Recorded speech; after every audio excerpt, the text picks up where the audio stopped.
Hello everyone, welcome back to my channel. आज मैं आपसे शेयर करने जा रही हूँ अपने भाई की लाइफ की एक horror experience. This is a not imagination, this is a real life horror and creepy experience. अगर आपको रियल हॉरर स्टोरीज पसंद है जो दिल और दिमाग दोनों को ही हिला दे, then welcome to the be tasty with a horror twist.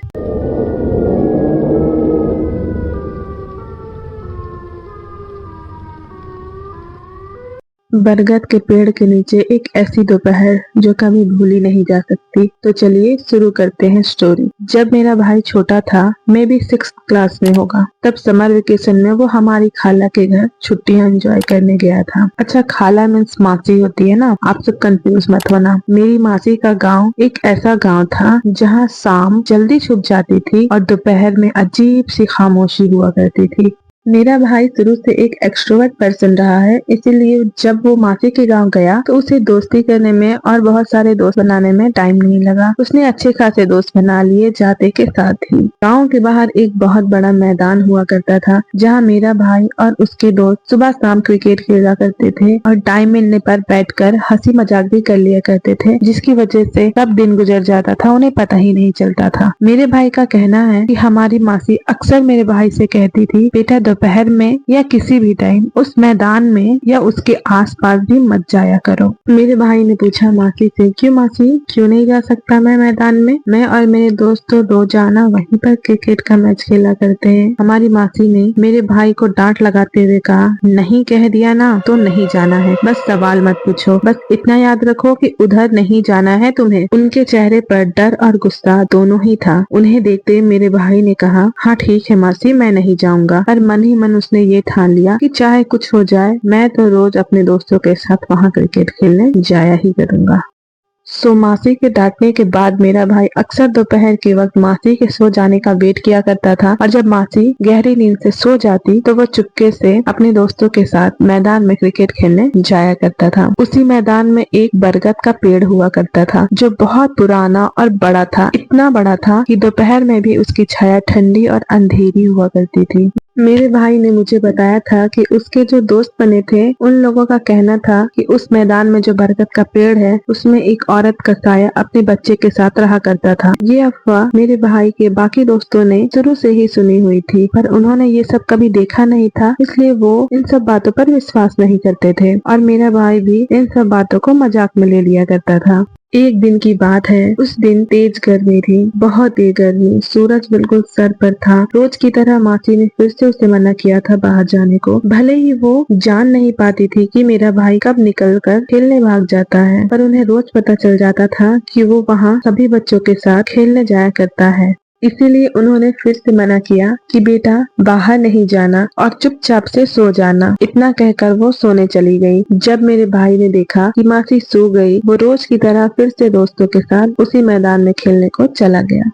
उनका कहना है जब वो लोग वहां पहुंचे तो मैदान हमेशा की तरह एकदम सूना था, हवा तक नहीं चल रही थी, अजीब सा सन्नाटा फैला हुआ था। वो लोग वहां रोज खेला करते थे, पर उस दिन कुछ अलग सी खामोशी थी जो उन लोगों को भी समझ आ रही थी, पर हमेशा की तरह उन लोगों ने इग्नोर किया और खेलने लग गए। खेलते खेलते मेरे भाई ने महसूस किया, उसे अजीब सा लगने लग गया। It's like someone has been staring at him for a long time. काफी देर से वो फील कर रहा था कि कोई कंटिन्यूअसली उसे घूरे जा रहा है।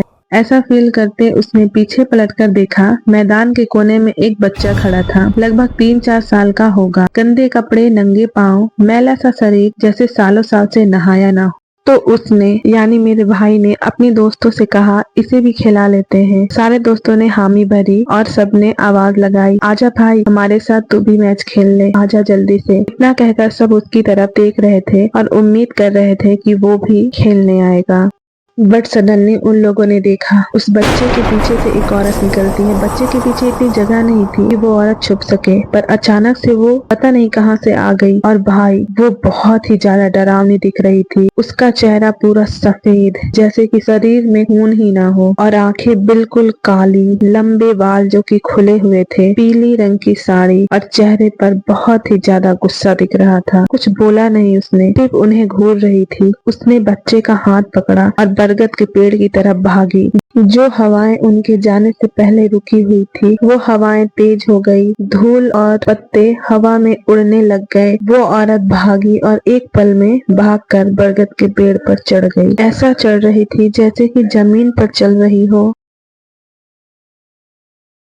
और अचानक से एक पल में गायब हो गई। उसके गायब होते ही हवाएं थम गई। ना कोई आवाज, ना कोई पत्तों की सरसराहट, कुछ भी नहीं। बस उस मैदान में मेरा भाई और उसके दोस्त थे और वो पेड़ अपनी जगह पर खड़ा था। पर ये सब होने तक मेरे भाई और उसके दोस्त सब अपनी जगह पर जम चुके थे। वो लोग हिल तक नहीं पाए। कुछ सेकंड में क्या से क्या हो गया, उन्हें यकीन ही नहीं आ रहा था। सांस तक उन्हें नहीं आ रही थी। पैर कांप रहे थे। बस कान में आवाज सुनाई दी, भागो, जो कि उन्हीं दोस्तों में से एक ने आवाज लगाई थी। भागो वर्ड सुनकर मेरा भाई और उसके सारे दोस्त जान बचाकर भागे। वो सब लोग बहुत ज्यादा डर चुके थे। उनको ऐसा लग रहा था कि हम सब बच गए और हम सब जिंदा हैं। ये सब एक मिरेकल।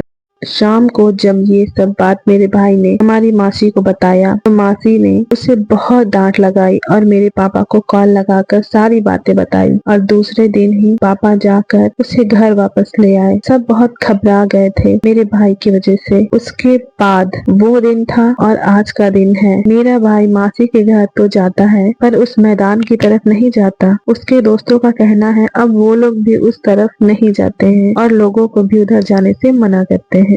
सो फ्रेंड्स, ये थी मेरे भाई की रियल लाइफ हॉरर एक्सपीरियंस। अगर आपने ये स्टोरी इन तक सुनी, then thank you for being here. This was my brother real horror experience. और ऐसे ही डार्क हॉरर क्रीपी स्टोरीज आगे भी आती रहेंगी। If you believe in real horror experience with cooking, subscribe to my channel and stay connected, because darkness is more real than we think. See you in the next recipe with another story. Bye bye.